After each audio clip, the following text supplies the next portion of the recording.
Entonces, en esta cuestión del mito, hay este libro, por ejemplo, de Batzel, de Mythologies, también, o sea, menciona, o sea, cómo los lugares profanos a veces se rigen bajo ciertas reglas, pues. Entonces, establecer un lugar sagrado, como decía la semana pasada, es establecer un cosmos, es establecer un centro y un lugar donde ciertas reglas se van a implementar y tienen que llevarse a cabo.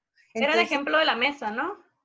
Ándale, es el ejemplo de la mesa o es el ejemplo del cine, que no puedes llevar tus propias palomitas, por ejemplo, o tu propia soda y pues tú los quieres llevar porque están bien caros. O sea, espacios profanos pueden ser convertidos así y estos espacios tienen estas múltiples reglas. Por eso yo decía que, por ejemplo, un espacio en el que no se ve bien, digamos, a las minorías, a los homosexuales, por ejemplo, entonces ahora tiene esa categoría de establecer esas reglas, por ejemplo, ¿no?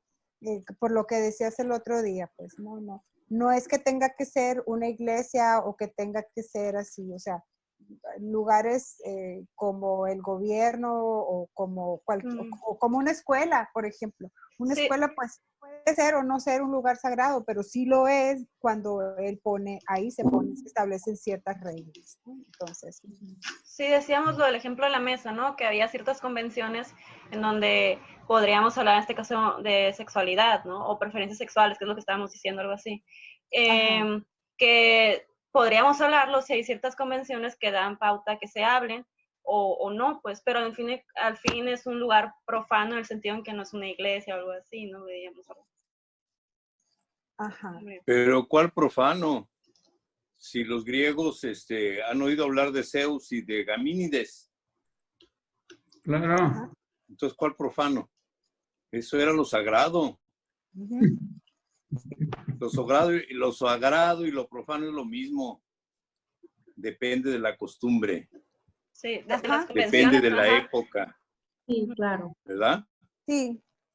Sí, es lo que hablamos la semana pasada, maestro, que un lugar puede ser tan, o sea, sagrado nada más cuando convencionalmente se establece como tal, pues, no porque en sí mismo sea un lugar. Sí. Ajá, no es una característica propia de nada y de ningún lugar, ni de nadie, ni de ninguna cosa, sino es algo que se le atribuye a ese lugar, a esa cosa o a esa persona, ¿no?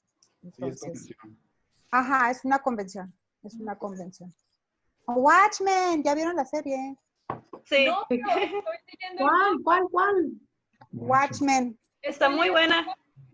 Sí, yo la vi la serie. Está buena. Yo no he visto la serie ni la película, pero estoy leyendo el cómic porque me lo prestaron. Y la verdad, es de los mejores libros que he leído. Es muy bueno, muy bueno. El cómic, la película y la serie. Narrativo de la lo cinematográfico que llega a ser, la sucesión de las imágenes, es increíble. Sí, está fabuloso. Yo ya vi la serie. Ponlo. ¿Ah? Pon el libro. Aquí está el lomo. Es de un sobrino que es súper fan de los cómics y me quiere convertir a la lectura de la gráfica. Entonces me lo prestó y no lo he terminado. Tengo meses así leyendo un cachito. Yo también. Pero está increíble, increíble. Aquí está la primera página. Y luego al principio de cada capítulo, trae como un acercamiento, ¿no? De una imagen que va a ser importante en ese primer capítulo y luego la va agrandando hasta que se abra el espacio. No, fabuloso. Está fabuloso. Y la película es muy fiel a esas imágenes, sí, ¿no? Sí, así, paso por paso. ¿Pero cómo se llama la película? Watchmen. Y la serie igual. Pero ese es el primero, ¿no? Sí. Sí, fue primero ese. Ajá. Pero la serie no está tan fiel, o sea, no es nada fiel al libro, pues, ¿no? Al cómic, ¿no? a la novela. Es que es como una continuidad de la película, algo así. Sí, sí, ajá. Pero está muy buena. Sí, yo Ujú. también la vi. Y es una de las pocas series que he visto completa. Y hay mucho del tema actual del racismo muy presente ahí. Ah, Sí. sí. La misoginia también. Sí. También. Bueno, pero no era sagrado. Bueno, Es lo pues sagrado en tema de cómics. creo que Norma va a continuar porque... Ok, Muy bien. bueno. Ok, bien. Bueno, yo elegí hablarles de teosofía, que no es una religión, pero elegí este tema porque hace tiempo que me llamó la atención, pero no me había dado el tiempo de leer acerca de ella, más que así pequeños fragmentos, entonces tenía ganas de meterme en el tema un poquito más y por eso quise hablar de él. No es una religión, como ya muchos sabrán, es más bien un conjunto de doctrinas, de enseñanzas, de ideas, de filosofías, tomadas de distintas religiones y de distintas culturas, con el propósito de ver qué tienen en común y de con eso tratar de conducir, digamos que una convivencia más armónica, tomando en cuenta que distintas religiones y que incluso la ciencia y la filosofía van encaminadas hacia la búsqueda de la verdad. Repito, no es una religión, nació como una sociedad que se le conoce así como Sociedad Teosófica. Fue fundada en 1875 por Elena Blavatsky. ¿Han escuchado hablar de ella? Perdón, ¿cómo Elena se llama la Blavatsky, sociedad? Perdón. Sociedad Teosófica. Teosófica. Ajá. Como Teos, Dios, Sofía, filosofía. Ajá, como Teos, Dios, Sofía, Verás, sabiduría. Norma, ¿será que puedes subirle un poquito más el volumen a tu Me voy a acercar. micrófono? Me voy a Sí. acercar.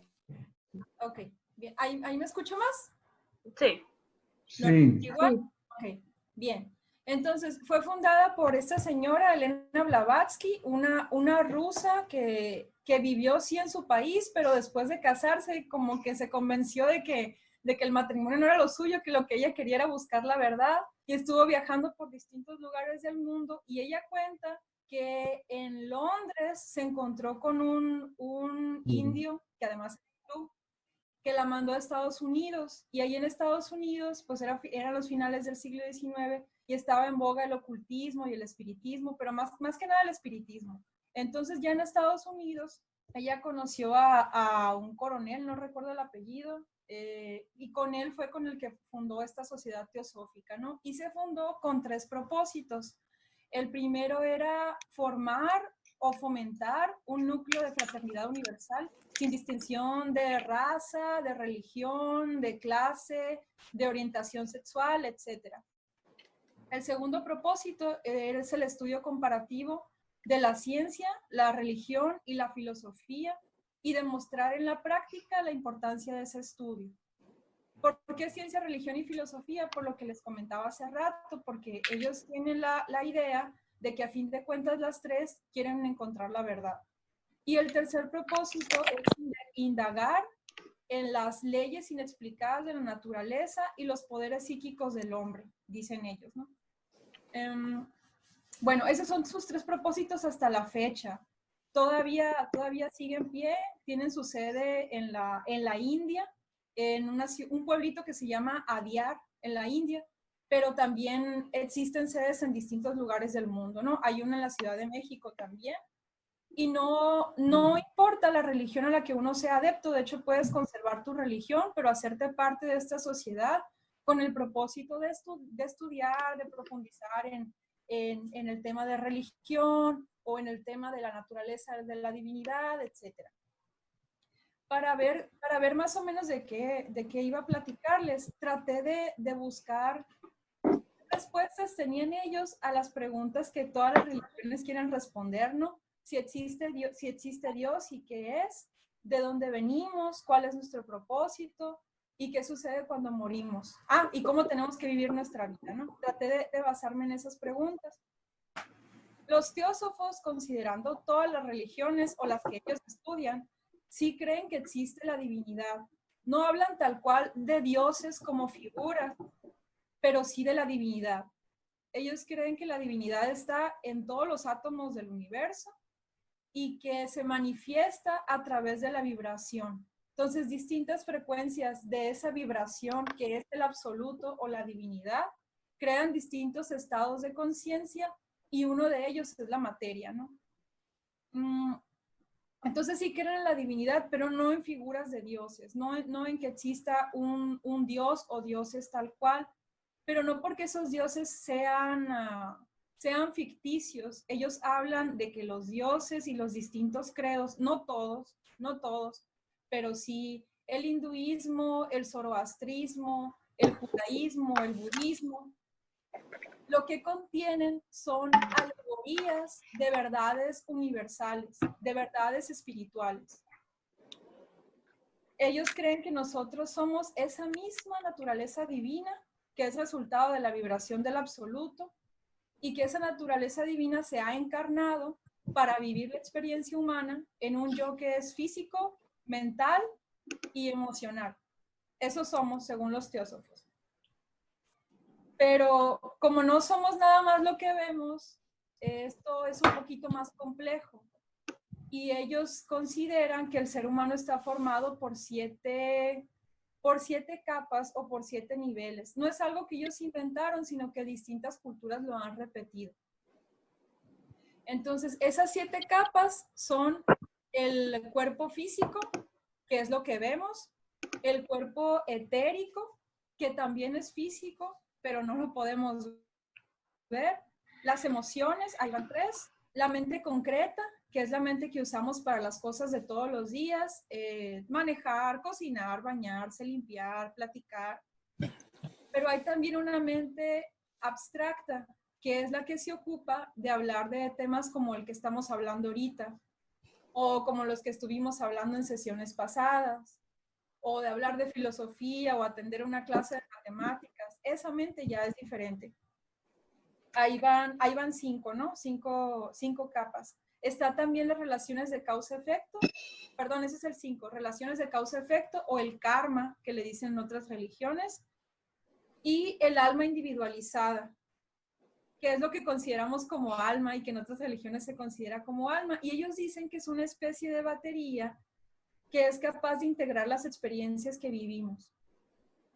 Entonces son esas como 7 capas o 7 componentes del ser humano, ¿no? Que no lo dicen nada más ellos, está también en otras religiones.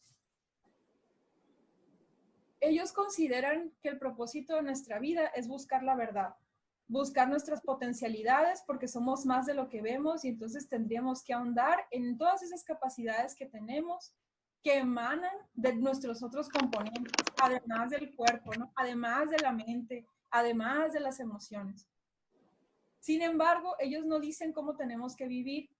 Ellos dicen que no, su propósito no es plantear cuestiones dogmáticas de cómo vivir, sino proporcionar un marco de inspiración. Lo que sea que eso signifique para cada quien, ¿no? Aquí está la información, aquí están los puntos comunes en distintas culturas, en distintas religiones, en la ciencia, en distintas filosofías. ¿Qué vas a hacer con él? ¿Qué te puede servir? Saber estos puntos en común y cómo tú puedes ahondar más en ellos y en la relación que tú podrías establecer entre esos puntos en común y tú mismo, ¿no? Ellos sí saben que estamos ahí, ¿eh? Sí, sí sabemos Sí, que están aquí. sabemos que están ahí. Sabemos que están aquí. Sabemos quiénes son. Ay, ya no. Pueden encender el video y la cámara. Nosotros aquí ya sabemos que están ustedes presentes y bienvenidos sean. Sí, Arnoldo, preséntense tú y Ana Imelda. Ahí está. Buenas tardes. Hola. Buenas tardes. Apagaron el Tienen el audio. El audio apagado. El audio está apagado, el micrófono. Ahí está. Muy bien. Buenas tardes. Hola. Y me da mucho gusto poder compartir estos momentos tan interesantes. Gracias. Hola, soy Animelda. Hola, muy bien. Bienvenidos. Bienvenidos. Bueno, Bueno, regresamos con Norma regresamos porque con nos Norma. tiene todos atalantados aquí. Muy interesante lo que estás diciendo. Ya voy a terminar, ya voy a terminar. No, al contrario, sigue. Estamos Ah, bueno, está pero interesante. es que voy a terminar. Bueno, la otra gran pregunta es ¿qué sucede cuando morimos? ¿No? Que todas las religiones lo contestan de forma parecida, pero pues tienen allí sus diferencias. Y juntando todo lo que ellos han aprendido, han visto en común en distintas culturas, ellos sí creen en la reencarnación, pero contrario a lo que dice el hinduismo, ellos dicen que la reencarnación es una excepción, que no es una regla, que no todos reencarnamos, que cuando morimos, todo el ser humano pasa por un proceso como de desprendimientos para irnos deshaciendo de esas capas que les comentaba. Entonces hay un espacio intermedio en el que sí somos nosotros, no en cuerpo, pero sí en emociones, pensamientos y demás. Pero en ese espacio se nos está preparando para ir a otro lugar, ¿no? Que es el de Bacham, que es un término que ellos sí toman del hinduismo, que equivaldría al paraíso. Pero no es un paraíso al que ninguno de nosotros pueda llegar, porque la parte falsa de nosotros, la personalidad, el yo falso, se deshace, y lo que llega a esa especie de paraíso es esa alma individualizada que tiene más en común con la divinidad que todo lo demás que vamos acumulando, ¿no? Entonces, sí se llega a esa especie de paraíso, pero no con esta conciencia, sino con la parte más pura o más divina, con la esencia que tenemos.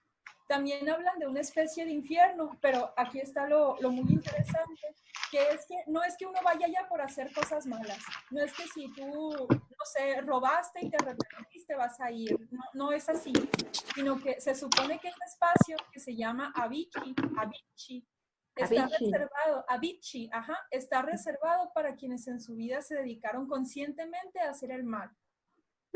Y no es un espacio, no es un lugar, sino que es un estado espiritual. Entonces no tengan miedo, nadie se va a ir al infierno, a menos que conscientemente hayan hecho el mal toda su vida. No hay nada que temer. Bueno, eso es lo que Gracias, Norma, por eso. Gracias.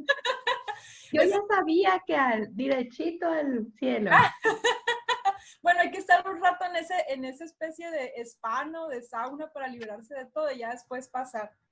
¿Qué más? Habla de la reencarnación. Ellos dicen que nada más hay 3 excepciones, 3 casos en los que alguien reencarna. En caso de un aborto, no reencarna la persona que aborta, reencarna el ser abortado. En caso de aborto, en caso de demencia o en caso de que alguien muera a edad muy temprana.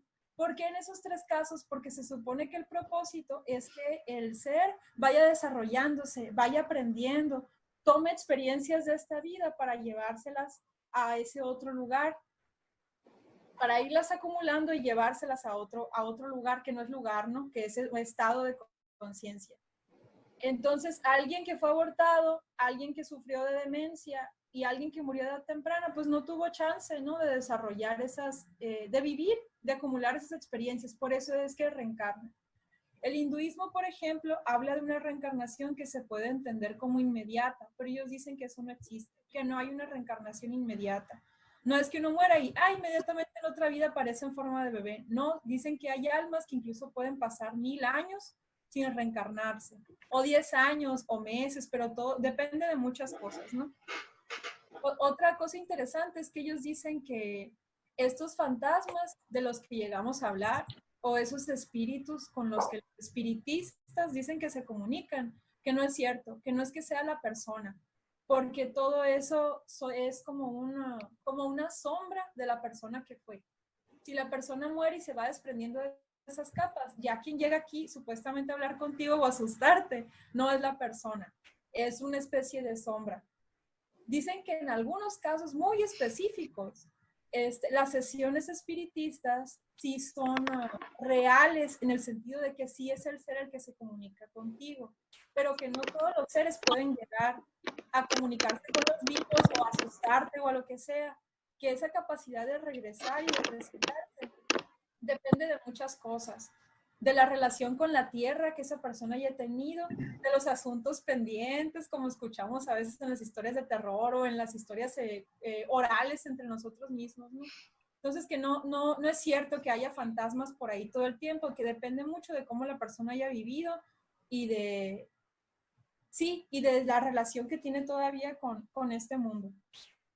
Rescaté esos puntos porque es lo que les digo, lo que puede responder esas preguntas que todos nos hacemos, y también porque fue lo que me pareció más interesante. A mí lo que me parece interesante para reflexionar, además de lo que les dije, es que los estudios teosóficos parecen demostrar que la sabiduría mística de distintas religiones, o que en esa sabiduría de distintas religiones se halla una herramienta importante para entender la realidad. ¿Por qué? Porque dicen que antes de la fisión nuclear, ya los teósofos estaban hablando de que todo era energía y de que el mundo físico que percibimos es nada más una parte de la realidad, ¿no? Ajá, que la solidez asociada al átomo también era una ilusión, además. ¿Qué más? Bueno, otro aspecto interesante era lo que ya les comentaba, ¿no? Ellos dicen que el budismo, el hinduismo, el islam y la religión parsi o el zoroastrismo, aquí lo tengo, son credos que presentan alegorías de profundos conocimientos esotéricos. Esotérico en el sentido de información que no está disponible para todos, ¿no? No en el sentido de brujería o de magia. Entonces, por eso ellos dicen que no necesariamente hay que desprenderse de la religión para continuar en ese estudio teosófico. De hecho, dicen que les dicen al budista, al hinduista, al musulmán, que el camino a la teosofía está en su misma religión, pero dicen que no le pueden decir lo mismo a los creyentes de otras religiones, porque allí el conocimiento que se une con otras culturas ya está un poco más diluido, e incluso un tanto modificado. Y eso era todo en rasgos generales. Interesante. Maestro Roberto. Bueno, pero yo no veo diferencia con alguna otra religión. Es otra religión. A pesar de que dice que no puedes mantener tu religión, pues es otra religión. Y tú utilizas mucho la frase de dicen que, pero bueno, así dicen todas las Biblias, ¿verdad? Dicen que si tú ves a los mexicas, si tú ves a las culturas prehispánicas, son exactamente lo mismo. Sí, de hecho, vamos a ir a tal lado, tenemos que mantener al sol, sacando los corazones de los hombres, etcétera, etcétera. ¿Por qué? Porque así porque dicen. Entonces, es exactamente otra religión, así la veo yo. No veo la diferencia, pues. La diferencia es que ellos, gracias, la diferencia es que ellos no enseñan cómo vivir. Ellos dicen que el propósito es buscar la verdad, pero ellos no te van a decir, oye, eso no lo deberías hacer, o eso está mal, o tienes que realizar penitencia, o por eso que estás haciendo te van a castigar. Y es cierto, dicen lo que muchos dicen también, pero precisamente en eso se basan, en que todos tienen puntos en común, y entonces en lugar de ver las diferencias, nos ayuda mucho más ver qué es en lo que se parece para entonces tratar de buscar allí eso, ¿no? La verdad. No porque esa sea tal cual, o sea, no la vamos a encontrar, pero ellos dicen que el propósito es estar en esa búsqueda, ¿no? Y no, precisamente por eso, porque hay puntos en común con todo. Como lo está describiendo, lo está presentando, es como recoge la esencia de todo lo que tienen en común las religiones, que es precisamente la búsqueda de la verdad, pues. Por eso puede sonar como, por ejemplo, a mí al principio, cuando empezó a hablar Norma, me sonaba dudoso hasta qué punto podía considerarse una religión, porque si, por ejemplo, ya inicia por aceptar otras religiones en su comunidad, es como, entonces es como un complemento, es una religión, así me lo pareció al principio, ¿no? Pero creo que es más bien como la esencia, la teosofía es la esencia de las religiones, y esto está en común con todas las religiones, pues es esa búsqueda de la verdad, de saber hacia dónde vamos, pero sin todas esas, como digamos, alegorías que hacía Norma, pues como esa especie de literatura, digamos así, donde se está tratando de mostrar la verdad, pues, pero de diferentes visiones como el hinduismo. En ese sentido, creo que es más flexible, porque, por ejemplo, lo de la reencarnación, aquí no entra entonces lo del sistema de castas, el régimen de castas y todo eso, o sea, entonces es muy, muy flexible y se enfoca solamente en este punto esencial de las religiones, que es la búsqueda de la verdad. Pues hasta ahí yo creo que lo estoy viendo, ¿no? El maestro levantó la mano, Roberto. ¿Quién? Sí, maestro. Bueno, pues es eso último que dijiste, ¿verdad? Todas las religiones buscan la verdad. La verdad de dónde venimos y hacia dónde vamos. Andamos buscando esa verdad. Entonces, bueno, se me hace una forma de ser un poco más amplio, ¿verdad? Porque pues todas las religiones buscan la verdad, pero se andan matando entre ellas a veces, ¿verdad? Sencillamente la raíz esta cristiano-judía maometana, pues hasta nuestros días se andan matando porque dicen, esta es la verdadera verdad. Esta religión es la verdadera. Esto ya es un avance, ¿verdad? Decir, no. Todas las religiones son verdad, pero también busca la verdad.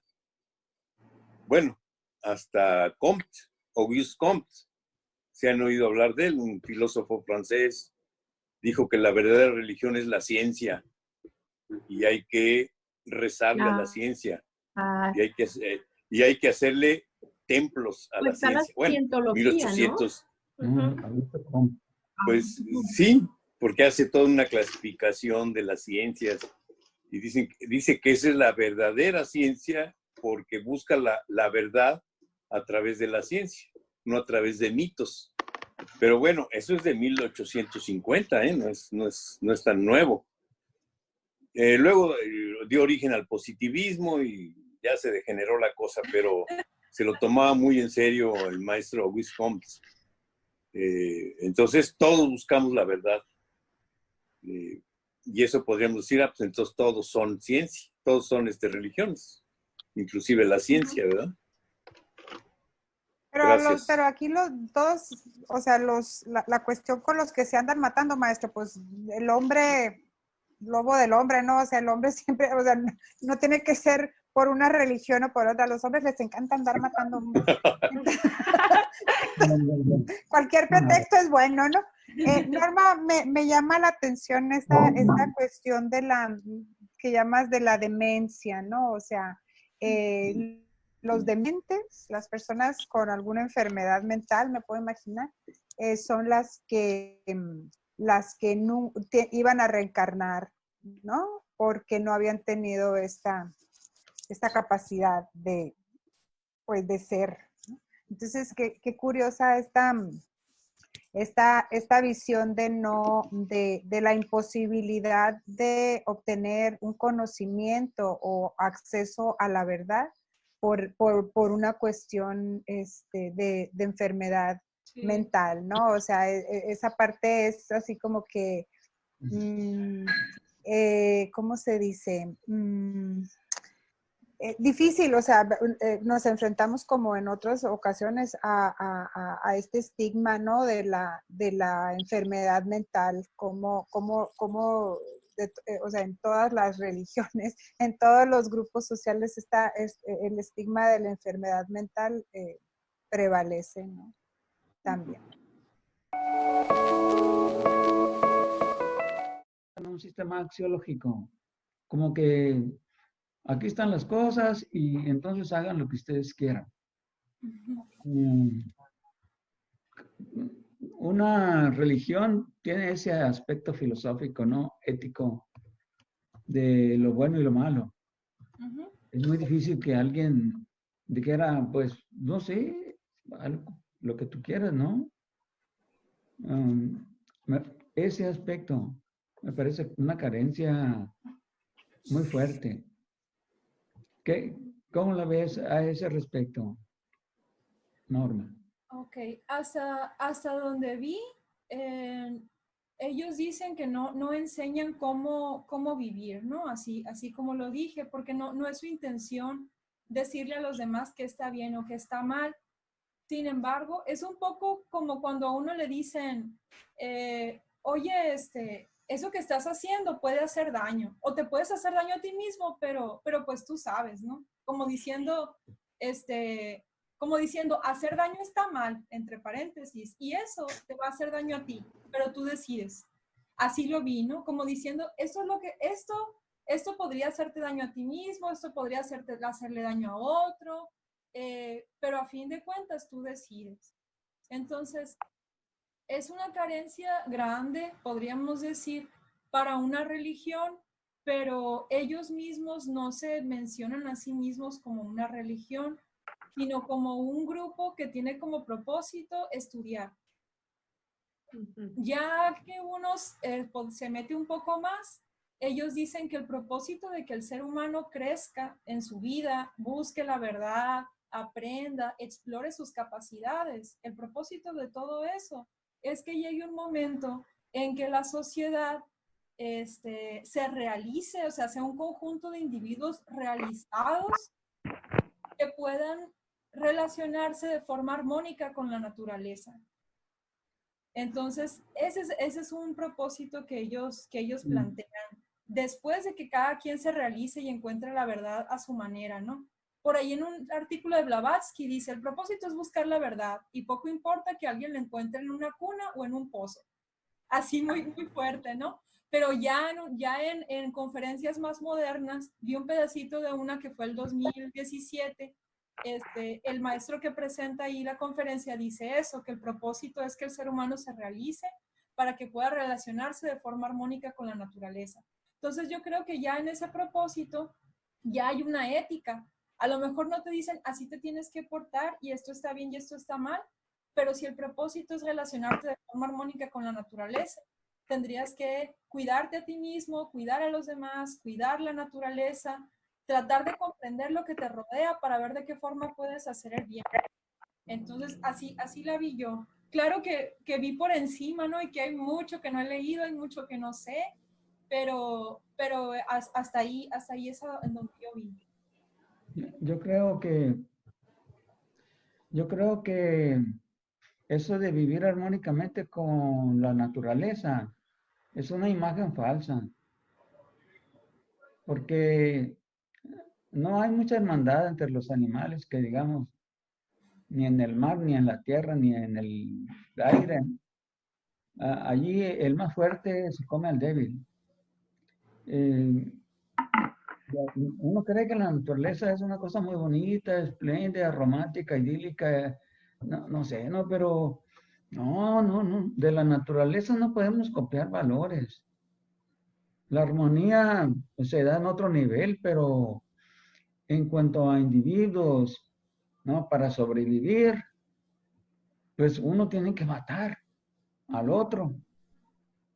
Una vez platicando con un señor de otra religión, distinta a la mía, le dije, estábamos platicando sobre el paraíso, y le dije, oye, pero eso del paraíso es pura mentira, ¿no? No, profesor, ¿qué te pasa? Y a ver, dime, ¿qué comían los leones? Pues zacate, ¿no? No, está bien, mejor vamos a hablar de otra cosa. Pero otra cosa, es cierto, la verdad es muy peligrosa. Es muy Muy peligrosa. Sí. Cuidado, si alguien llega a encontrar la verdad, te va a tratar de imponerte. ¿Por qué? Porque te crees poseedor de una luz, de algo que descubriste, que se te manifestó, que Dios te la declaró. Entonces quieres imponerla a otro. Ese es el riesgo de que alguien ostente o diga que encontró la verdad, porque normalmente se la dice Dios. Es que Dios me dijo, ¿no? Y así puede. Bueno, eso era antiguamente. Eso era antiguamente. Ese era la- No se oye. No se oye. No se oye. No se oye, profe. Profe Maya, profe Pancho. Se escuchó el grito nomás. Sí. Ah, pues es que es todo lo que he dicho.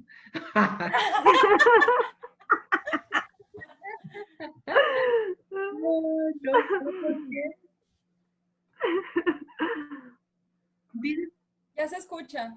Nada, Sí, ¿ya se escucha? Sí. ¿Ya? A lo No. mejor nos separamos mucho de la compu. por eso digo que buscar la verdad, así como la ciencia, yo creo que es lo más noble que puede haber, porque la ciencia nunca se arroga la verdad. La ciencia nunca tiene la verdad. Siempre está en busca de la verdad. Pero no puede decir, ya encontré la verdad, Sí. ¿no?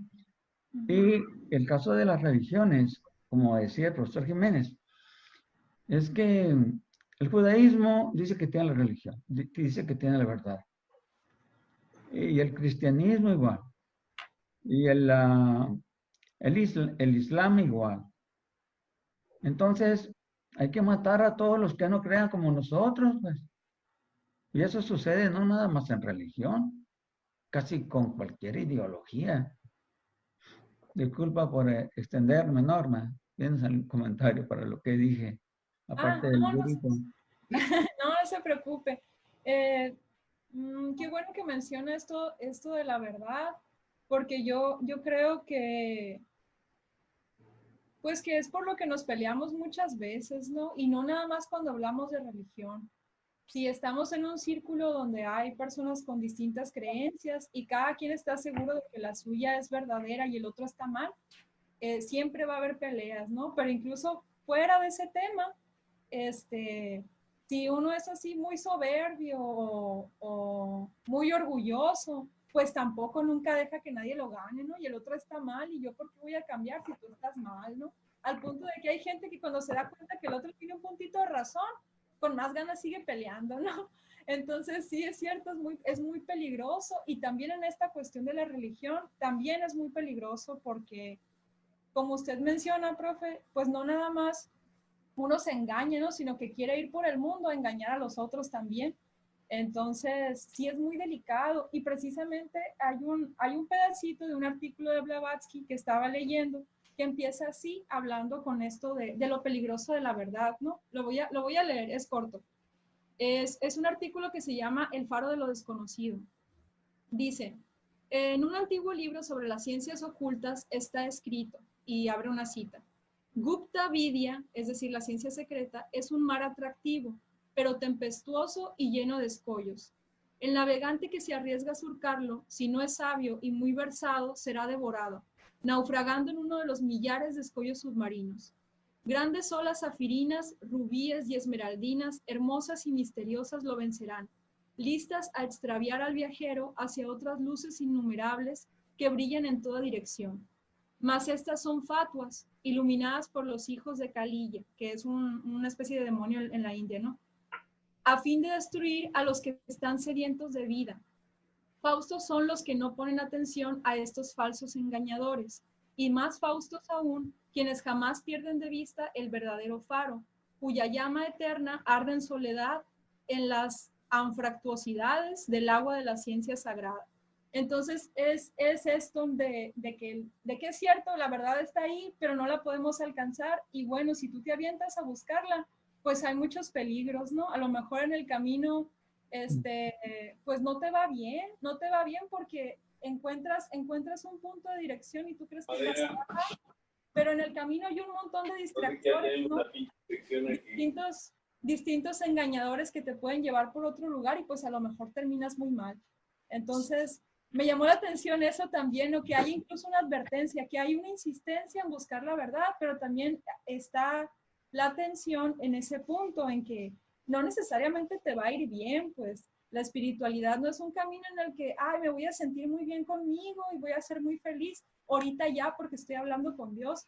No, o sea, buscar eso es enfrentarte también a ti mismo, buscar esas mentiras que tú te has contado y las que te han contado los otros y las que nos han dicho que conforman el mundo y estrellarte, darte unos estrellones terribles y decir, bueno, ya me di cuenta que esto no era, entonces, ¿qué hago ahora?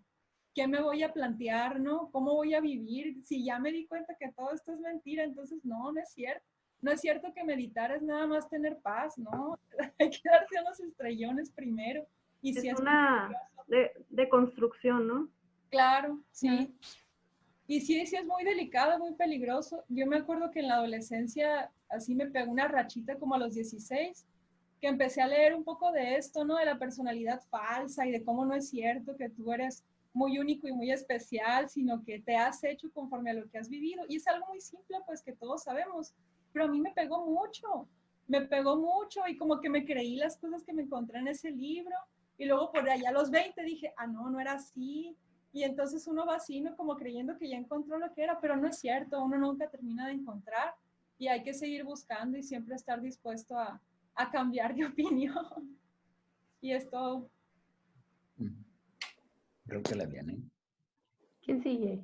Rebeca. Rebeca. Sí, yo, como dice el maestro, me acuerdo cuando era bióloga yo y daba clases de biología en la secundaria y les decía a mí, pues les tenía que enseñar sobre Darwin y todo esto, ¿no? O sea, todas las leyes de Darwin y tal. Entonces les decía, es que nosotros estamos acostumbrados, les decía, a ver a la naturaleza así como con los ojos de Walt Disney, ¿no? Entonces, pero en realidad les decía, si Scar no hubiera matado a Mufasa, lo cual es muy raro, o sea, eso no hubiera pasado en la naturaleza, Simba hubiera matado a Mufasa, porque Simba iba a querer el control de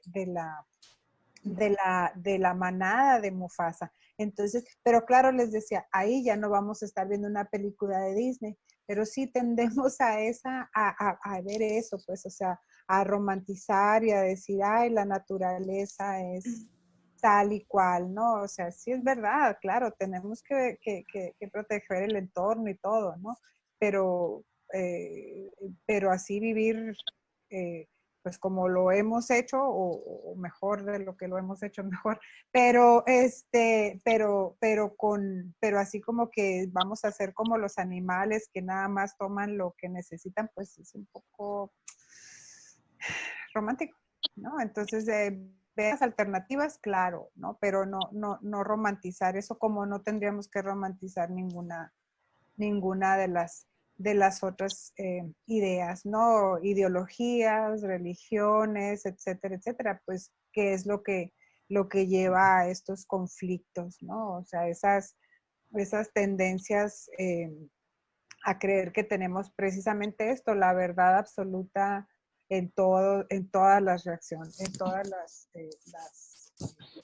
siempre, ¿no? O sea, nuestra religión es la única meramente y mejor. Nuestro partido político es el único meramente y el mejor. Nuestra visión sobre la vida es, o sea, la mejor. Y pues sí, ahí tenemos que ser, pues, críticos, ¿no? Ya. Gracias, Rebeca. Viene y habla. Ana Lidia, estás muy calladita. Micrófono. Micrófono, Ana Lidia. Ana Lidia. Perdón, es que los estaba escuchando con mucha atención. Fíjate que dejé todas mis series de Netflix en pausa. A raíz de estos temas, de la investigación que empecé a hacer para presentar mi tema, pues me llevó a ver otras cosas, ¿no? Y sí, en Netflix encontré una serie que habla sobre los musulmanes que se llama El Califato, se la recomiendo mucho. Y habla de esto, de cómo engañan a las personas jóvenes para que se vuelvan mártires, ¿no? Dentro de su religión. Y es parte de lo que yo les comentaba, que dentro de los musulmanes no puedes separar lo que es religión de tu vida normal, de tu vida pública, de tu vida de gobierno, ¿no? O sea, es el gobierno y es la religión al mismo tiempo, ¿no? Si no cumples con la religión, no estás cumpliendo con el gobierno y viceversa. Ahorita que estaban diciendo eso de que de jóvenes los engañan, pues exactamente así los engañan, ¿no? Desde están en la secundaria y ya los convierten en unos mártires. También me llamó mucho la atención, Norma, lo de los niños que se abortan, que son rescatados por alguien, ¿no? O sea, que reencarnan en un ser para poder terminar su ciclo. Y eso de que todas las religiones están bien, la filosofía que tienen ellos, pues sí me parece bien porque es un poquito la tolerancia, ¿no? Porque no puedes imponerle al otro cómo es, ¿no? Digo, después de tantos siglos tenemos que darnos cuenta que ser budista, ser musulmán, ser de muchas religiones, te tiene que entrar al haber tantas religiones tiene que haber tolerancia en el mundo, el respeto, ¿no? Igual que con los partidos políticos, ¿no? ¿Cuántas veces ya se los había platicado alguna vez, no? O sea, cuando ganó el PAN, cuando gana Fox, yo estaba apoyando al PRI. Y de repente me cerraron las puertas en todos mis cafecitos, ¿no? Yo tenía como 6 cafecitos y ya no podía ir porque era del PRI, pues, y todos habían votado por Fox. Al paso del tiempo que empiezan a haber fallas y que empiezan a echarle a Fox, oye, espérate, pues si tú votaste por Fox, ¿para qué le echas, no? Entonces, no, es que no sabíamos que iba a ser así. Pues es que nunca sabes qué es lo que va a venir, pues, o sea, son experiencias y son cambios y son, que todos los cambios son para bien, sí, pero no todos los cambios nos agradan, pues aquí. Yo cuando empecé la carrera de letras, pues Maya y el maestro Francisco les tocó.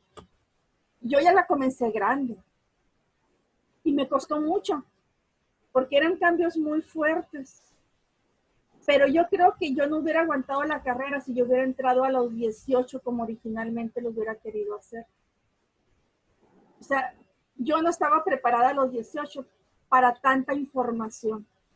O sea, ya cuando entré, yo ya sí me sentí, o sea, para tanta información y ser más, y volverte tolerante y ser tolerante sin dejar de ser tú, porque eso es muy importante. Una cosa es que seas tolerante, una cosa es que aceptes el cambio, una cosa es que cambies, pero sin dejar de ser tú.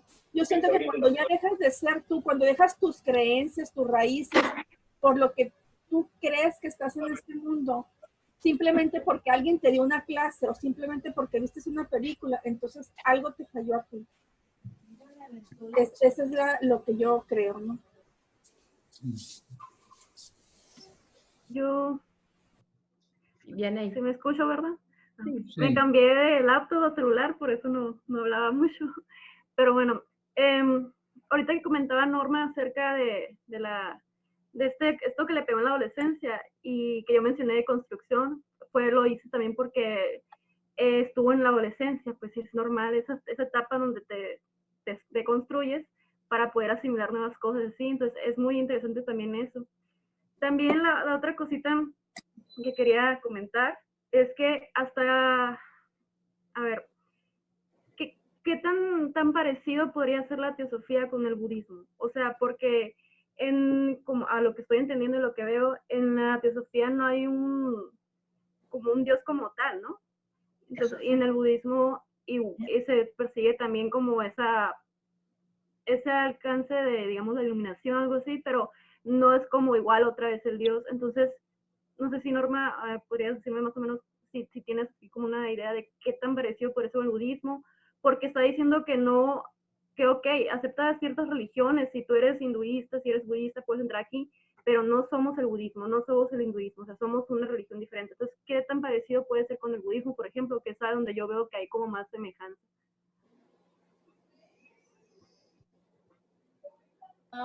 Bueno, no, la verdad no conozco mucho del budismo.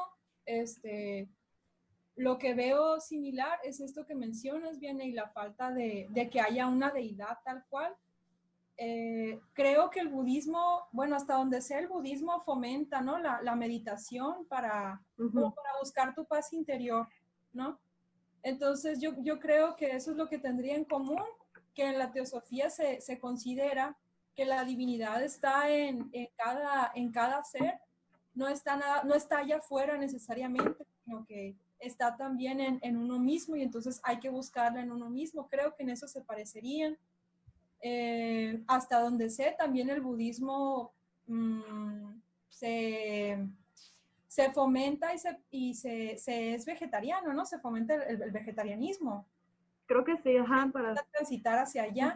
Y hay algunos teósofos, no es regla, pues, pero algunos lo hacen también porque están considerando que todo lo que uno pone en su propio cuerpo modifica la química del cuerpo y afecta también cómo están vibrando cada uno de los componentes. Entonces, ellos consideran que si uno come alimentos más pesados, como la carne, el cuerpo se hace más denso y entonces es más difícil estar trabajando con las otras partes de ti mismo, ¿no? Entonces, esto es lo que yo veo, que si no hay un Dios tal cual, que se considera positivo ser vegetariano, y que se ve como positiva también la meditación, ¿no? Pero repito, pues no conozco mucho del budismo para ver qué tanto tienen en común, pero otra gran diferencia es que pues el budismo se concentra en sí mismo, ¿no? Y la teosofía, otra vez, trata de explorar esas distintas creencias, ideas, enseñanzas. Es cierto que cuando les estuve platicando de la teosofía, les dije como 1000 veces, no, es una religión, porque ellos así se dicen, ¿no? Ellos se consideran a sí mismos como no religión, pero si uno tiene una concepción más amplia de religión, sí los podemos considerar así. Sí. En la rama dorada, no sé cómo se pronuncia, Fraser, ¿sí? Fraser, sí. Ajá, ok, gracias, profe. Él dice que religión es un concepto que es muy difícil de determinar, que no hay un consenso tal cual. Sé que el libro es de hace muchos años, pero todavía no hay un consenso del concepto. Y él dice que pese que no hay un consenso, se puede decir que religión, lo voy a leer, es una propiciación o conciliación de los poderes superiores al hombre que se cree dirigen y gobiernan el curso de la naturaleza y de la vida humana. Así definida, la religión consta de 2 elementos, uno teórico y otro práctico. Entonces, en esta definición no hay divinidad tal cual, pero hay ese concepto, ¿no? Poderes superiores que controlan la naturaleza y el ser humano. Es decir, leyes que están ahí, que escapan a nuestro poder y que están controlando el mundo, pues, y hay ese aspecto teórico y práctico. Y en la teosofía hay un aspecto teórico muy fuerte, que es más fuerte que el práctico, pero sí está su lado práctico también allí. El hecho de estudiar, estar estudiando. Entonces es como si fuera un círculo, una enseñanza de tendencia religiosa o religiosa, sí, más o menos, pero en el que su aspecto teórico es mucho más fuerte que el práctico, porque en el práctico como que se vuelve más personal. Tu obligación, entre comillas, porque no te obligan a nada práctica, es estar estudiando si quieres estar en ese camino. Entonces, sí, podríamos decir que es una religión, ¿no? Pero ellos no se consideran así. Y el budismo tampoco, ¿no? Tampoco se ve a sí mismo como una religión. Pero no sé si alguno de ustedes tenga un poco más de conocimiento del budismo como para yo preguntaba esto también porque a raíz de estas charlas que hemos tenido, que esta es la tercera, donde estamos viendo diferentes religiones, me parece también muy interesante tratar de definir como la espiritualidad o la religión en sí, desde una especie de matices, ¿no? En donde están las que son como más obligatorias, más de régimen, y incluso las que son más flexibles, que yo creo que aquí estaría la teosofía, que estaría más como a la flexibilidad inclinada, ¿no? Con el budismo, entre otras. Y en ese sentido también, ahorita resumiendo en todo lo que hemos platicado en estas 3 charlas, me parece que todo se conecta a lo mismo que hemos platicado desde bueno, ya no me acuerdo cuál charla fue esta, pero cuando hablábamos de la felicidad, ¿no? Cuando hablábamos de Happy, por ejemplo, que platicábamos con Selene y todo esto, que eso es lo que se reduce al final, es una especie de búsqueda de tranquilidad o de paz, de felicidad, en donde cada religión, a su modo de ver las cosas, su perspectiva, quiere dar como una interpretación de ello, pues. Entonces, pues me parece interesante por eso, porque son muy diversas, pero al final creo que se busca lo mismo, lo que decíamos ahorita, la felicidad o verdad, y ahí tendríamos que ver exactamente como qué concepto como tal, ¿no? Pero en sí yo lo defino como una especie de tranquilidad, paz, que se busca en todas. Pero bueno, algunas, como digo, tienen diferentes interpretaciones y se vuelven como más, incluso como el Islam y todo eso, que es más como rígido todo, ¿no? Entonces, bueno, ese es mi comentario.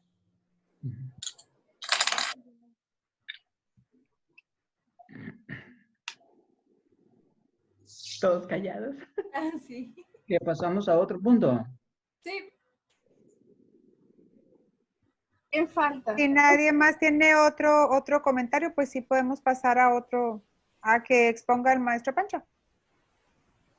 Bueno, en el caso de que empiece a gritar, me avisan. Voy a hablar sobre algo que no es una religión, pero que en un libro de Harari, un judío, filósofo, sociólogo, que se llama Homo Deus, y que me prestó mi amigo Arnoldo Arias, aquí presente junto con su esposa Ana Imelda. Lo leí porque he escuchado muy buenas referencias, lo recomienda Bill Gates, lo recomienda Obama, lo recomienda no sé cuánta gente así de renombre, ¿no? Pues ha de tener algo bueno. Yo había leído previamente lo que yo llamaría el primer libro, primero, pero a nivel mundial, que vendió no sé cuántos millones de ejemplares, pues está medio raro, ¿no? Si no novelas, si no es chismes, que venda a alguien tantos ejemplares, ya es muy significativo. Es decir, la gente necesita que le platiquen cosas nuevas. El último capítulo de este segundo libro que les llamo, que les mencioné, Homo Deus, breve historia del futuro. Es llamativo el título, ¿no? Se habla de la última religión. Entonces cuando me preguntaron que si, de qué quería hablar, yo dije, quiero hablar de la última religión y ver, y Norma me pedía que le dijera cómo se llamaba, pues se llama así, ¿no? La última religión. Para empezar, no es religión, no. Más bien es una etapa de la sociedad en la que nos ha invadido la tecnología, ¿no? Más o menos a partir del 2002, del 2003, toda la información que había se podía reducir, se podía contar, ¿no? Los datos se pueden contar, son unidades de información. Pero del 2003, más o menos, ¿no? Hasta el presente, la información ha crecido, ¿no? Más que el COVID, exponencialmente. Y exponencialmente quiere decir eso, y quizá más. No hay un lugar donde quepa tanta información. Es imposible. Nadie puede dominar los datos. Todo lo que tenemos actualmente es la predominancia de la biotecnología, que le dije, ¿no? La biotecnología y la inteligencia artificial, es decir, la tecnología. Y la tecnología quiere decir computadoras.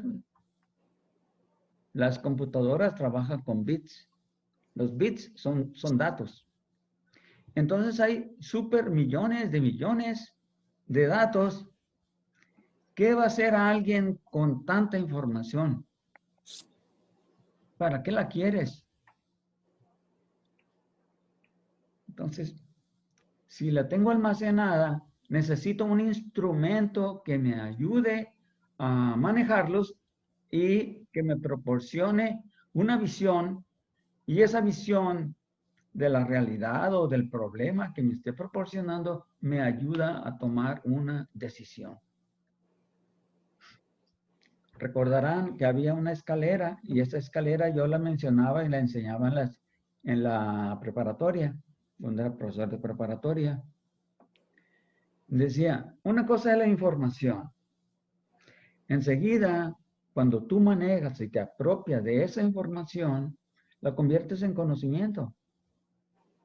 Y solamente algunos que llegan a apropiarse de la información se convierten en sabios. Y los sabios quiere decir un conocimiento práctico, generalmente dirigido al ser humano. No si de las galaxias o si de la célula, no exactamente eso, ¿no? Entonces, pues sabios hay muy poco. También creo que recordarán una frase que decía, información es conocimiento. No, información es poder. Y creo que nadie objetaría que información es poder. Imagínense que posee acciones en Wall Street, ¿no? Y que allá en X lugar donde se produce un X producto, X material, es posible que sea invadido por un tsunami o un X temblor o no sé qué. Va a afectar la bolsa, las acciones. Alguien se enteró de eso a tiempo y se deshizo de las acciones. Es decir, llegó a saber, a tomar la información a tiempo y la usó en su provecho. Vendió las acciones. Otra persona que no tuvo esa información simplemente salió afectada. Perdió casi todo. Bueno, como ese ejemplo creo que puede haber muchos. No necesito hacer demostraciones de que el que sabe y sabe lo que sabe a tiempo lo puede aplicar en su beneficio. Bueno, ahora me voy a regresar.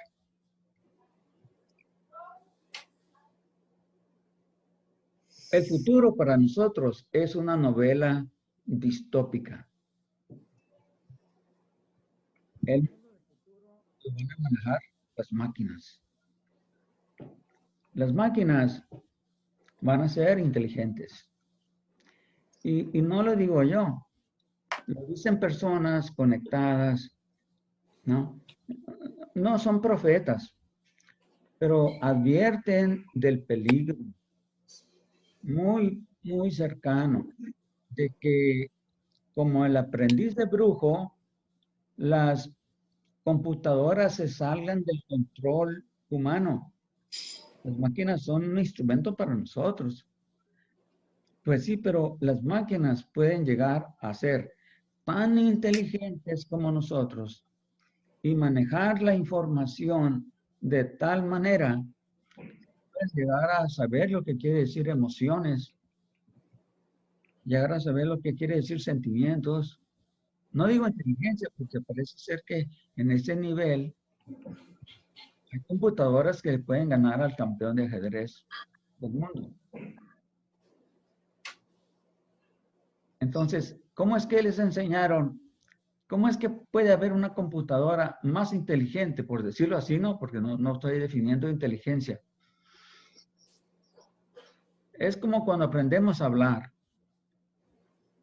No nos enseñan todas las oraciones posibles que podamos aprender para la edad de 10 años. Nadie nos enseña a hablar. Vamos captando las reglas de la lengua. Nadie nos dice, sujeto debe de coincidir con el verbo. El sustantivo, el adjetivo debe de coincidir en género, número, persona. con el sustantivo al que califica. Todo eso no nos lo enseñan. Pero para los 7, entre 7 y 10 años, un niño ha aprendido casi todo lo que se refiere a entonces, igual con las máquinas, pues, alguien le enseñó a la máquina de tal manera que llegó un momento en que la propia máquina empezó a generar su propia inteligencia y pudo ganarle a un humano. Bueno, le puede ganar. ¿Cómo es posible eso, no? La propia máquina generó sus propias normas, sus propios procedimientos para analizar en cuestión de segundos millones de posibilidades que están ahí presentes en el juego, ¿no? En lo que es deporte ciencia, le llaman algunos, no, muy pretenciosamente. Pero es el mejor ejemplo que tenemos. Va a llegar un momento en que las máquinas platiquen entre sí y programen lo que tenemos que hacer los humanos. Mire, le voy a poner un ejemplo quizá más cercano. ¿Quién nos conoce mejor que nosotros mismos? Google. Google. La respuesta es que nadie nos conoce mejor que nosotros mismos, pero es una creencia falsa. Exacto. Mire, ¿qué tantas posibilidades hay de que una persona se enferme de algo? Pulmonía, o sea, neumonía, COVID, etcétera, ¿no? ¿Qué tan altas están sus defensas, su organismo, su propensión a alguna enfermedad particular? Facebook y Netflix saben muchísimo más de nosotros mismos y nosotros ni nos damos cuenta. Hay aparatos como este que traigo aquí, Versa 2, que me mide la frecuencia de latidos por minuto, la presión arterial y no sé cuánta información más, ¿no? Yo no me doy cuenta, pero me podría avisar esa información de cosas que yo no tengo la menor idea. Va a llegar un momento, y según Stephen Hawking, el señor que acaba de morir, parapléjico, lo recordarán. Él hizo esa advertencia y muy seriamente la subrayó y no estaba fuera de sus cabales. Advirtió al mundo, tengan cuidado con las máquinas, porque las máquinas nos pueden llegar a dominar. ¿Cómo? A través del manejo de datos que nadie maneja. Es imposible para un ser humano. Cuando va uno con el doctor, ¿qué hace? El doctor va, si está actualizado, tiene una computadora, ¿no? Un hombre allí. Ah, usted vino aquí hace 2 meses, vino con sus exámenes, ¿no?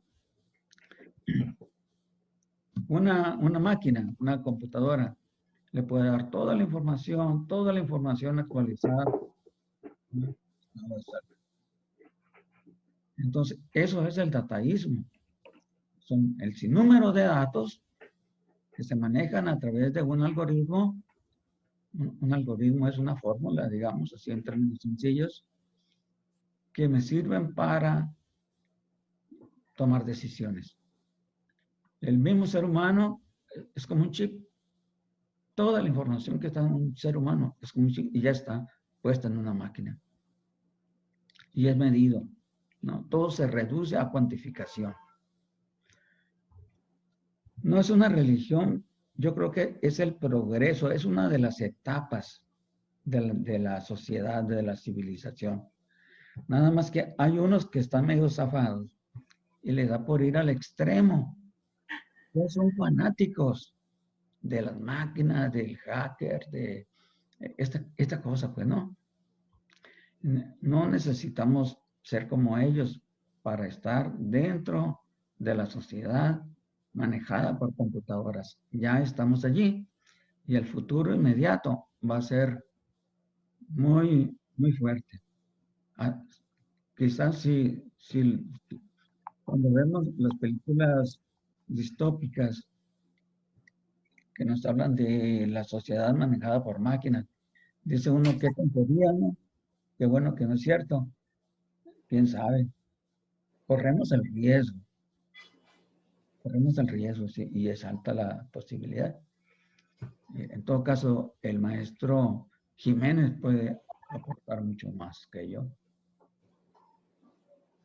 Sí, maestro. Bueno, no sé si algunos de ustedes recordarán que en alguna reunión del taller mencionaba yo que la evolución, cuando toma uno en cuenta la teoría de la evolución, dice que pues el hombre tiene que evolucionar en una forma natural, dependiendo de los factores externos y del desarrollo interno. El hombre evoluciona de tal manera que ahorita nosotros, los Homo sapiens, tenemos un desarrollo de este órgano del cerebro muy grande, precisamente por esa cantidad de información y de la forma en que nosotros hemos tenido la conciencia, ¿verdad? Entonces, yo no lo vería tan trágico, como dice el maestro Francisco, sino que es parte de la evolución. Si uno es religioso y cree uno que algún ser etéreo lo hizo a uno, pues entonces sí es muy pesada la responsabilidad de la tecnología, ¿verdad? ¿Por qué? Bueno, pues Dios nos hizo a semejanza de Él. Entonces no es posible que alguien nos supere más que Él. Y entonces la tecnología, pues es un fruto del mismo hombre. La tecnología y la ciencia son productos de la evolución y de la conciencia del ser humano. Entonces, desde el punto de vista de la inteligencia artificial, todos los elementos del universo tienen un grado de conciencia. Desde las partículas elementales, los electrones, los protones, etcétera, los átomos, las moléculas, los seres vivos y el hombre, que es la máxima expresión. No conocemos, desde el punto de vista científico, otro ser superior todavía en el universo, superior en el sentido de conciencia. Pero el chiste de este hombre es que puede crear a otra cosa, puede crear a otro orden de conciencia.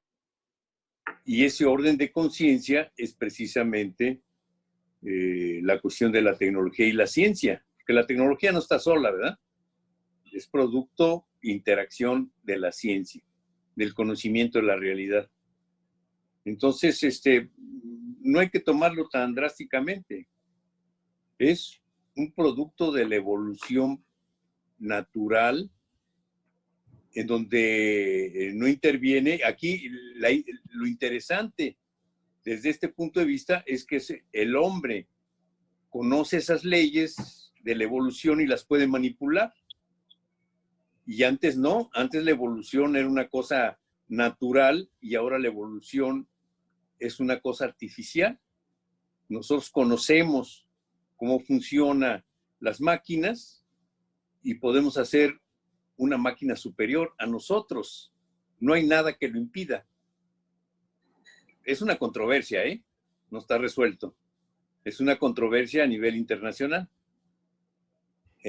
Los que creen que no, que siempre se necesita alguien que programe a la máquina, y los que dicen que sí, que nada más programa a la máquina diciéndole aprende por ti misma y soluciona por ti misma a la máquina lo que debes de hacer.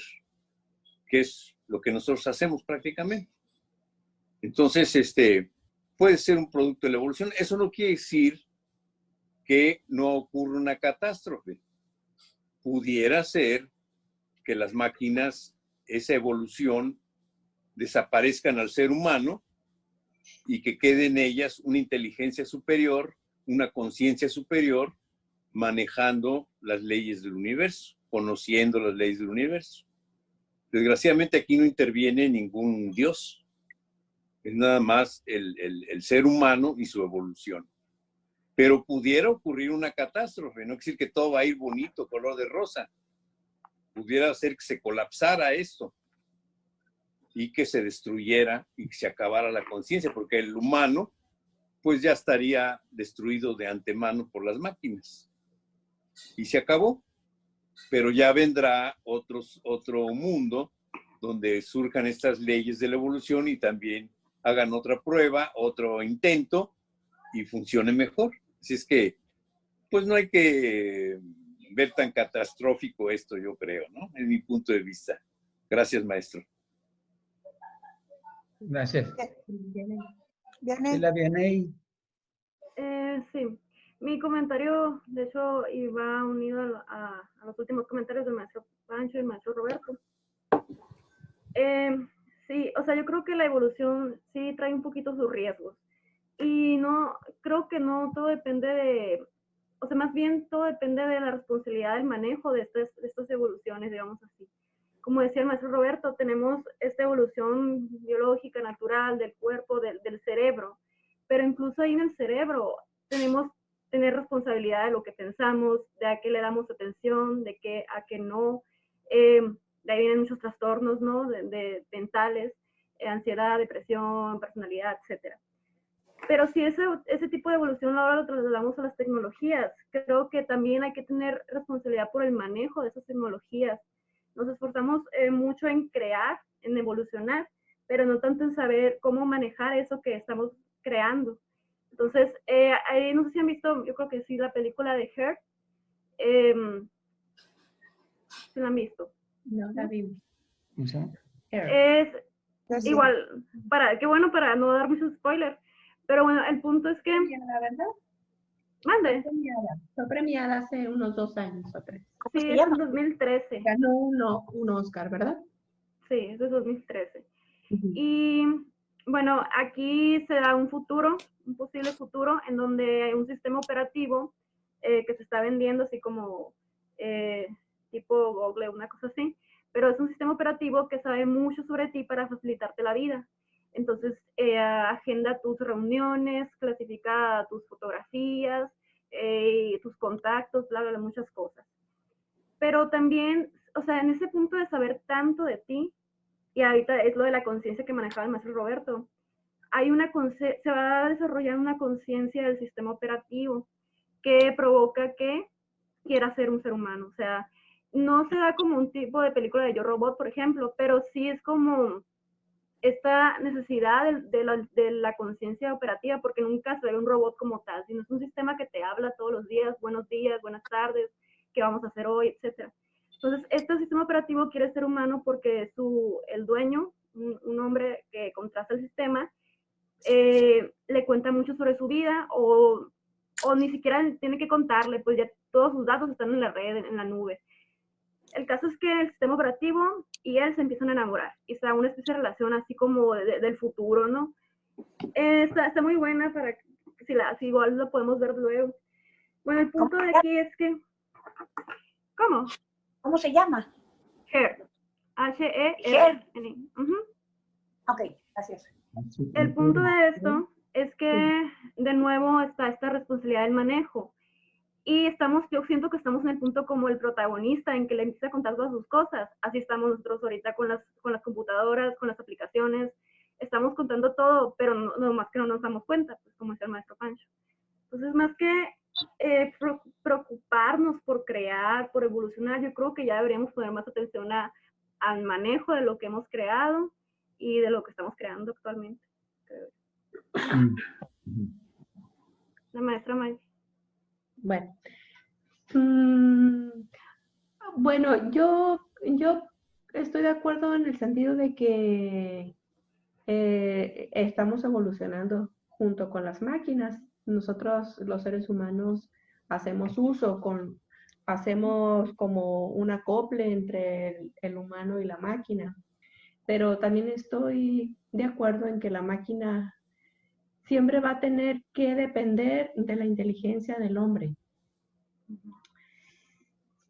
¿Te imaginas? Ahora yo veo aquí, estamos 3 parejas.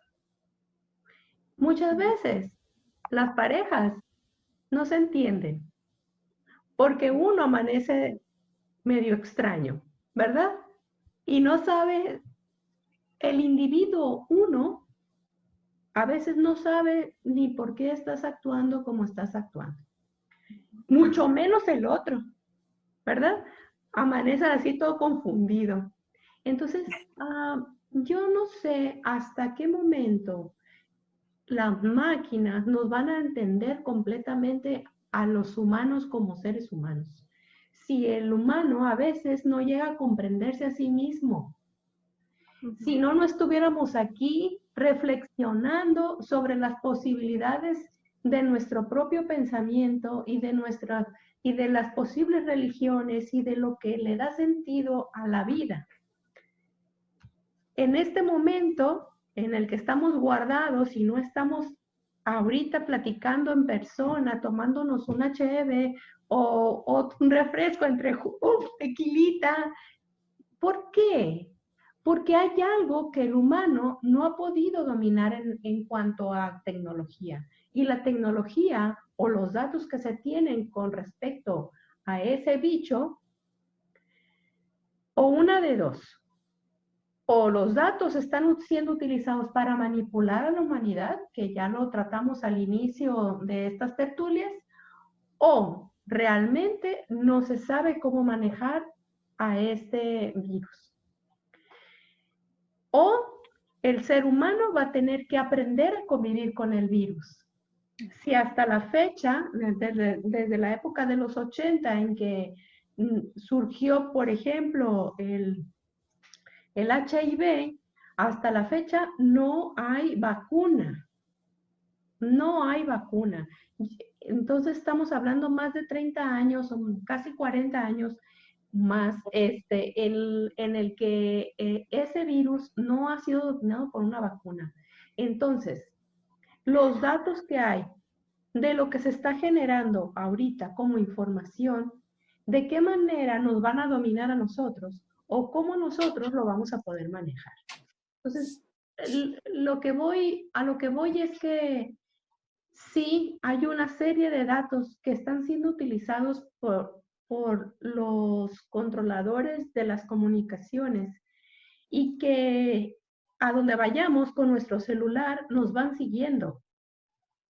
Si tú estás contando tus pasos y luego lo ves en el Google Maps, ahí te marca de dónde a dónde vas. Ay, este individuo qué aburrido, se la lleva haciendo nada más de una rutina. Yo he visto, me da la respuesta de a dónde fui en una semana. Entonces, cualquiera que tome mi teléfono va a decir, universidad, Walmart, casa, mamá, Walmart, hermanos, ay, qué mujer tan aburrida. Y entonces, en ese sentido, sí, por un lado, se considera que hay un poder que están ejerciendo sobre nosotros, pero también nosotros podríamos, como dice Vianney, tener un sentido crítico y establecer ciertos filtros para que no nos dominen, ¿verdad? Entonces, hay como 2 caminos. Hay el camino de seguir tomando conciencia de quiénes somos como seres humanos, y hasta dónde vamos a permitir que esos datos y que esa tecnología sea para nuestro bien y también y nos permitamos que nos domine. Gracias. Nada más un comentario pequeño, se me olvidó, pues, enriquecer un poquito más lo que estamos diciendo, en el sentido en que también juegan con las emociones, estas aplicaciones, pues, actualmente, y eso se ve en la película también, o sea, las emociones del protagonista se van los sentimientos se van tomando muy en cuenta por este sistema operativo, por eso se enamoran. Entonces, no estamos con esos sistemas operativos hoy, pero sí estamos usando aplicaciones que nos dicen qué buscamos, qué nos gusta, qué fotos vemos y, estas nos agradan, estas no, en nuestras búsquedas de Google y todo eso. Y hay personas detrás que son los creadores de esas aplicaciones y que utilizan, por ejemplo, en los adolescentes se da mucho, utilizan la autoestima de esos jóvenes para que se den distintas modificaciones a sus aplicaciones, ¿no? Como Facebook, Instagram, etc. Entonces, sí, era eso nada más para agregar. Yo quiero dar un ejemplo de una película. Los que estamos aquí y que somos mayores la recordarán. No, yo no tampoco, ¿verdad? Se llama Odisea 2001. ¿Cómo? 2001, Odisea del Espacio. ¿En qué año nació? Digo, ¿en qué año fue? Ese año fue el 79. 69, ¿no? No, 79. 79. 69. 69. 69. Se plantea una incógnita, ¿no? La primera es, ¿cómo surge la vida? ¿Qué tipo de reacciones químicas hicieron posible que de la materia inerte surgiera algo, ¿no? Y de ese accidente, por decirle así, que no se ha podido crear vida haciéndole la lucha, pues, ¿no? Esa es la primera incógnita. ¿Cómo es que puede surgir algo vivo de algo no vivo? ¿Cómo puede alguien dar algo que no tiene? La segunda incógnita, que es con la que comienza la película, se refiere a cómo un simio de repente toma conciencia. Es un gran salto en la evolución de los homínidos. Hay uno de tantos, una especie, el sapiens, que de jugar con un hueso, toma conciencia de que al golpear hueso con otro hueso, se da cuenta que ese hueso que tiene en la mano puede ser un instrumento para... Es una manera, pues, aparentemente muy sencilla, pues, pero hay un salto. Allá al fondo se ve una especie de, como de cubo, algo así, ¿no? O un ladrillo, una estela alta. Y nadie sabe de qué es un símbolo. En todo caso, ¿no? Le podemos llamar Dios si usted quiere. La tercera incógnita es cuando hay una expedición al espacio y pues los humanos no pueden ir despiertos porque se harían viejos. Entonces se colocan una especie de catafalcos y son cerrados herméticamente, alimentados de la manera especial como se puede mantener vivos, ¿no? Estado latente casi. Y quien está allí al cuidado es una computadora. De repente se da ese chispazo. A ese chispazo es a lo que me refiero con el futuro distópico. Dice el profesor que le exagero, ¿no? Pero yo creo que está bien, pues, que le exagere para parecer interesante.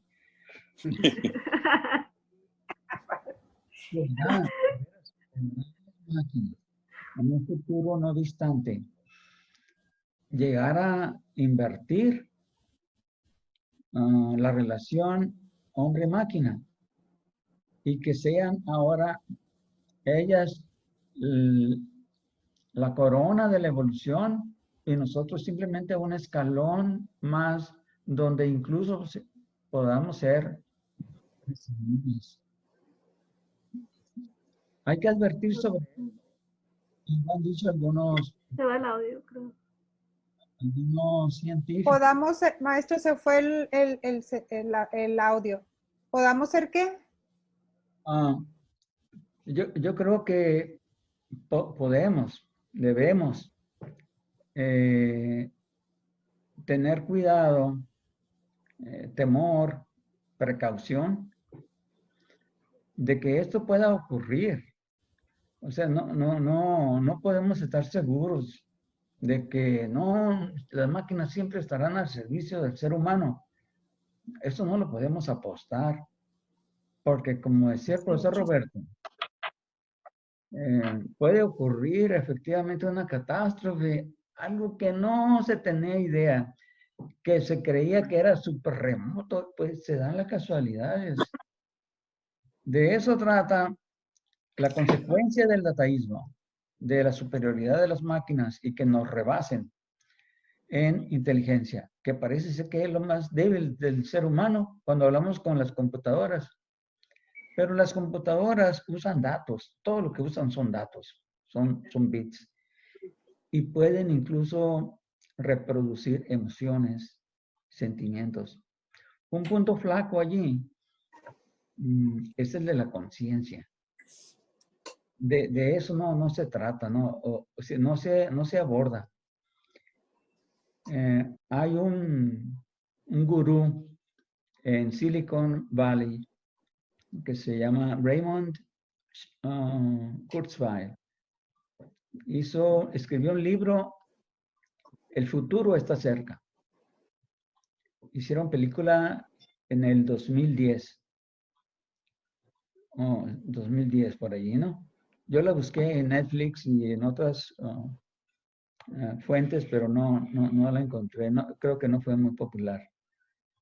Pero es una como profecía, una especulación, ¿no?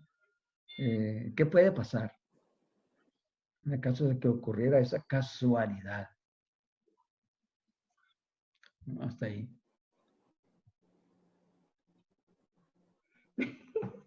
Todos se quedan pensando. Arnoldo. Nada más, maestro, perdón. Perdón. Sí. Es que todos se quedaron congelados. Sí. Ok. Decía yo que nada más en homenaje a Kubrick, que es el autor de esa película, me parece. Stanley Kubrick, sí.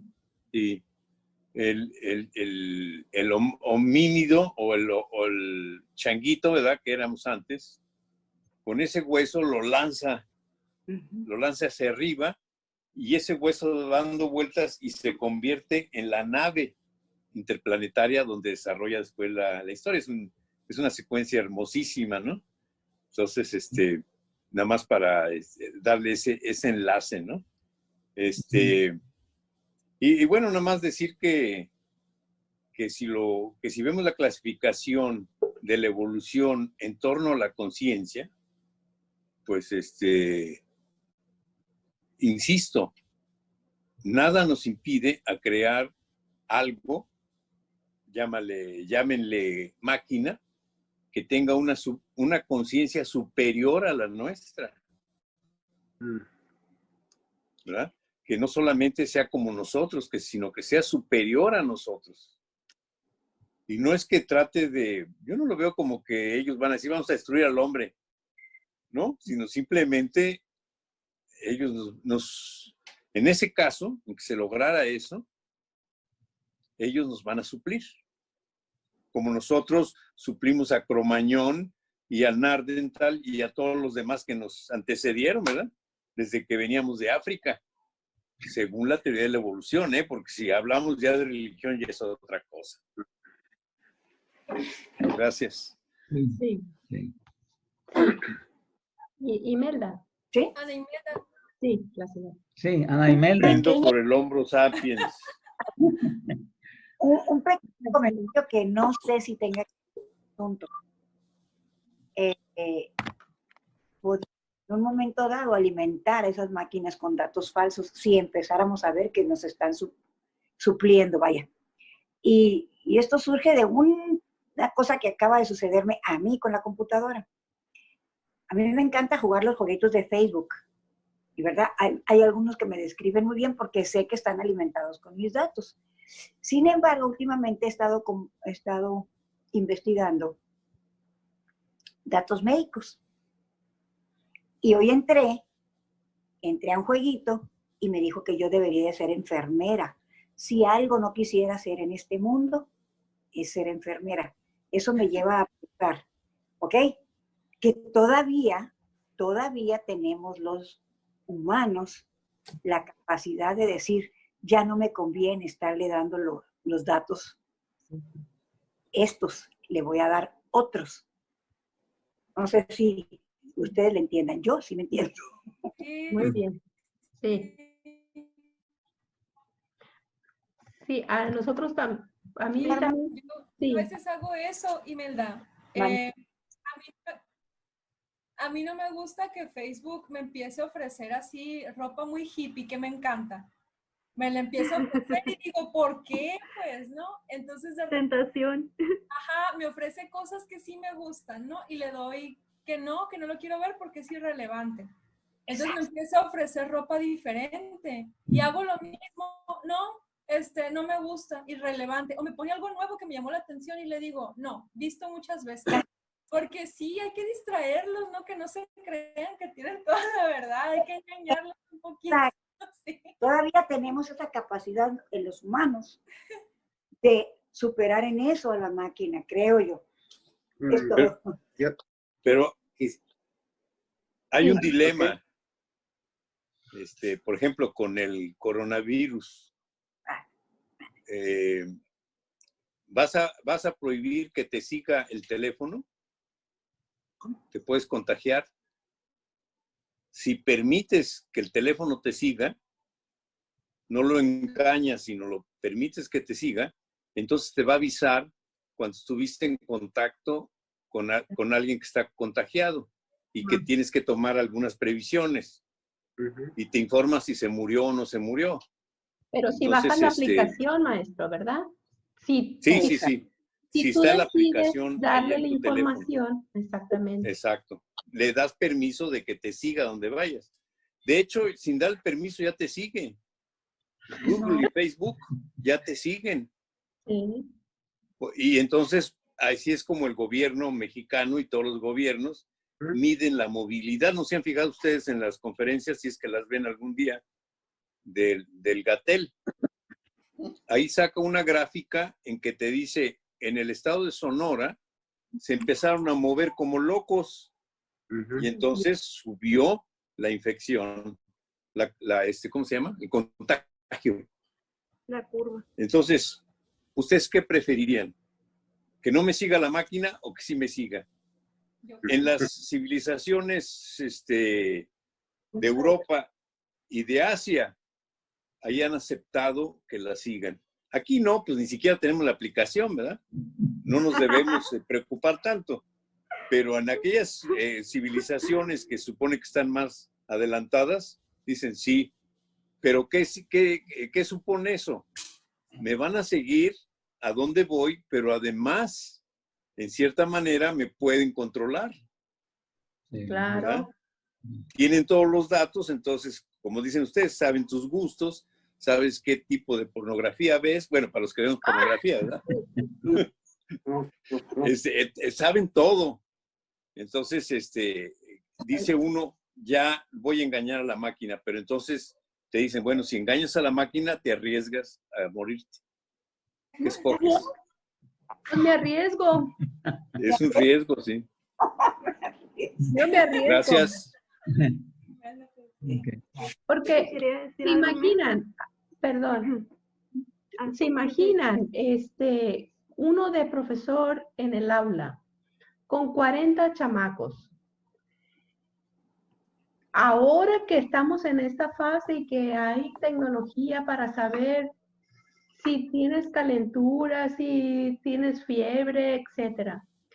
¿Cuántos estudiantes nos han llegado al aula con virus, bacterias, hongos y líquenes, vamos a decirlo así, que no nos hemos contagiado porque traemos buenas defensas, buenos anticuerpos, pero ¿Y qué tal si tuviste mucho trabajo, anduviste todo estresado y ni cuenta te diste? ¿Cuándo tomaste o cuándo captaste un virus? Y dices tú, ah, caray, ¿cómo es que encontré este virus, no? Entonces, yo creo que aceptar una tecnología de ese tipo nos haría desconfiar de cuánta persona se nos acerca. No, porque este está enfermo, tiene este virus, ¿no? No, pues imagínate todos los tipos de fobias que íbamos a generar como humanos. Entonces yo no quiero que te me acerques, alumno, porque acabas de dar positivo en HIV, ¿no? Simplemente por eso. Wow, o sea, es un asunto, yo creo que nos llevaría a asuntos de racismo también, Discriminación. muy fuertes, muy fuertes. Es un dilema, ¿verdad? Sí, claro que es un dilema. Sí, es la palabra. Hay un divulgador científico, ese tipo así como chino, japonés, no sé qué es. Jiménez sabrá. Michio Kaku. Sí, físico. Tiene muchos libros de divulgación científica y Buenísimo. yo leí uno hace unos 3 años, se llama La física del futuro. Y nos habla de un futuro muy probable de aquí a 30 años, de aquí a 50, de aquí a 100 años. Entonces dice él que dentro de poco vamos a tener chips integrados, de tal manera que nos puedan avisar a tiempo qué enfermedad podemos llegar a tener, a sufrir. Dice, posibilidades de adquirir cáncer dentro de 5 años. Tome su cuidado, su reserva. ¿Qué tipo de gérmenes, qué tipo de debilidad, qué partes débiles tienen en el organismo? Entonces, digo, eso parece que es mentira, ¿no? O sea, como que eso no es cierto, pero no estamos lejos. No estamos lejos de eso. Y es muy probable. Abre el Sí, micrófono. Armando. Si abre su micrófono. Ahí está. Abre el micrófono. Ya está. Ya. Comentando lo que está diciendo, maestro Francisco, estoy muy de acuerdo. Esa es la mentalidad de la medicina preventiva, más que la curativa, que es la que se lleva en estos momentos en práctica. La medicina preventiva abarca eso precisamente, con el conocimiento del genoma humano y de todos los miles de genes que caracterizan predisposiciones a enfermedades o debilidades. Con el conocimiento de esos genes se pueden modificar desde el estado embrionario, suplantando segmentos de esos cromosomas para salir individuos resistentes a esa debilidad. Es todo un potencial a desarrollar en los próximos años, como es inmensa la posibilidad de la inteligencia artificial. Pues son datos que te ayudan a prevenir. Es tanta el potencial de las máquinas que se vislumbra como una cercana realidad que espanta a un cerebro normal como nosotros. Las gentes que vislumbran esa capacidad a donde se puede llegar, la ven como muy real. Nosotros, ajenos a ese realismo, pues la vemos como ciencia ficción, pero ya está a la vuelta de la esquina. Las grandes decisiones que se van a tomar a nivel gobierno van a estar supeditadas en una máquina en donde va a dar la mejor opción se está acabando, no sé, aquí me está marcando. Sí, se está acabando la... Okay. Se fue la imagen. Ahí está. Ahí está. Tan es así que en un pueblo de Japón, se eligió como autoridad máxima una computadora de ese, con ese acervo de algoritmos. A eso se va a llegar en una cercano próximo. ¿Es todo? Ok, gracias. Viene. No, era un comentario pequeño, pero ahorita decía el maestro Pancho que nos van a lo de los chips, que sí, eso ya existe, pero en los perritos, o sea, en los animales, ya se les pone, pues, entonces, y con un lector especial identifican de quién es el dueño, el número de teléfono, todo, entonces, sí, probablemente podamos llegar a esos chips luego nosotros. Pues nada más eso. Bueno, yo creo que sería tiempo para prever la temática de la siguiente sesión. Sí. ¿Qué proponemos? ¿Faltaban religiones o ya? Pues nos falta una, ¿no? La de Selene, la del, ¿cómo se llama? El budismo. El budismo, su tema. Sí, Sí. y luego había propuesto revisar lo de la cientología, ¿no? Ella también. Ah, sí, también. Entonces, faltan ese par de cuestiones. Pero yo creo que a lo mejor sí podemos pasar a otro tema. O- Sí, Sí, sí. Yo Bueno, en pues, todo caso, podremos tomar esas religiones si se toman al principio, un tiempo corto. sí, exactamente. Sí, ya sí, Viene sí, Selene, por ejemplo. sí, ya que Muy bien. Selena exponga lo suyo y propondríamos otro tema. pues vayamos pensándolo. Sí. Ok. Sí, lo ponemos ahí en el Las chat. películas también ahorita. Filosofía de la tecnología. Ah, mira, muy bueno. Pues la película que recomendáis si quieren. Sí. Bueno, Pues, a ver, profesor Jiménez. No, ahorita me habló un espíritu maligno a través de mí, pero no, lo profano. ni siquiera lo pensé. Pues con una lectura en común, ¿no? Sí. Pues podemos empezar como referente, ¿no? Así todos. Podíamos ver textos sobre filosofía de la tecnología y leer cuando menos los resúmenes y traerlos aquí, ¿verdad? Podemos darle esa tarea y recomendarnos. Okay. Yo sé que hay filósofos de la tecnología. Los españoles, por ejemplo, un Quintanilla, por ejemplo, ha desarrollado uno. Pero en mi visita a la Ciudad de México, uno de los filósofos de la ciencia me dijo que también ya hay desarrollos mejores que esos, nomás que la pandemia me hizo regresar. Entonces ya no conozco a estos nuevos autores. Pero podíamos buscar en el internet, ¿verdad? Pues hay Ese es algo- un tema, no lo tomen como ya dado, sino, les digo, me salió así Del espíritu maligno. sí, sin querer, sí.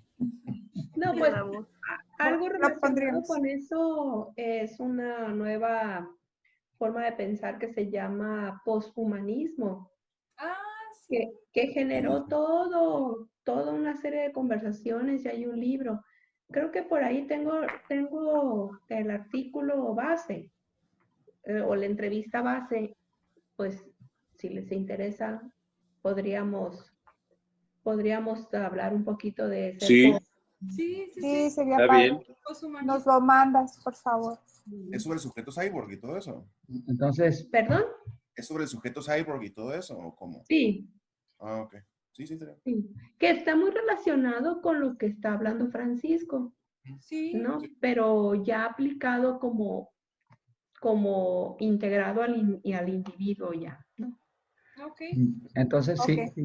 si se reporta Selene, comenzamos con ella, ¿no? Sí, Y si no, ya tenemos tema para que nos va a hacer llegar Maye el artículo. Entonces, así quedamos. Muy bien. Muy bien. Nos Muchas vemos. gracias. Cuídense. Bye. Nos vemos. Gracias. Cuídense. Gracias. Bye. Bye.